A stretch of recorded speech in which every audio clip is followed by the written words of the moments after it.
कुरुक्षेत्र की धूल उठ रही थी। चारों ओर युद्ध की गूंज थी। शंखनाद और रथों की टकराहट के बीच एक रथ पर मौन छाया हुआ था। वह रथ था अर्जुन और श्री कृष्ण का। अर्जुन अपने रथ के भीतर खड़ा था। हाथ कांप रहे थे।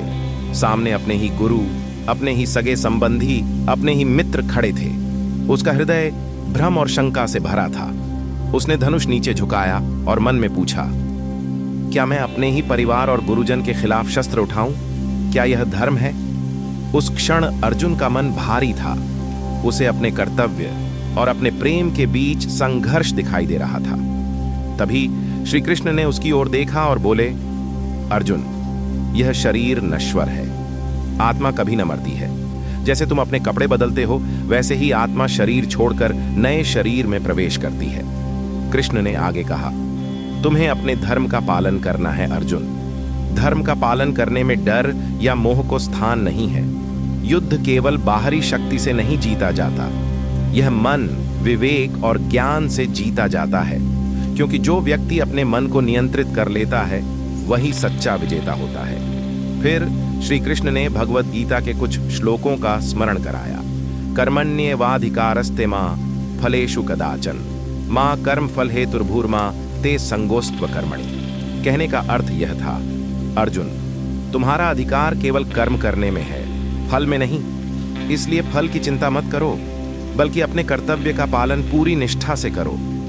अर्जुन धीरे धीरे शांति की ओर बढ़ा। उसके मन में संशय और भय अब विश्वास और ज्ञान में बदलने लगे। कृष्ण ने उसे आगे समझाया, संसार में जो जन्म लेता है वह मृत्यु का अनुभव करता है, और जो मृत्यु को समझ लेता है वह जीवन का वास्तविक अर्थ समझ जाता है।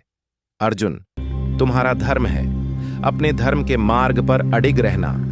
युद्ध केवल रथ और शस्त्र का नहीं, मन और आत्मा का है। कृष्ण ने गीता के एक और श्लोक का स्मरण कराया।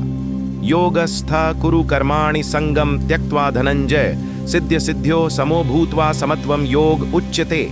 ये कहता है, अर्जुन, कर्म करते समय योग में स्थित रहो। सफलता या असफलता के प्रति समान भाव रखो, यही सच्चा योग है। अब अर्जुन का मन शांत हुआ। उसके भीतर का डर और भ्रम समाप्त हो गया। उसने देखा कि युद्ध केवल शस्त्र से नहीं, बल्कि ज्ञान, विवेक और आत्मविश्वास से जीता जाता है। उसने कृष्ण की बातों को समझा और अपने कर्तव्य का पालन करने का निश्चय किया। श्री कृष्ण मुस्कुराए। यह मुस्कान केवल अर्जुन के लिए नहीं थी, बल्कि हर उस मनुष्य के लिए थी जो जीवन के संघर्ष में अपने भीतर की शंका और भय से जूझ रहा है। यह कथा केवल युद्ध की नहीं है, यह आत्मा और मन के जागरण की कथा है।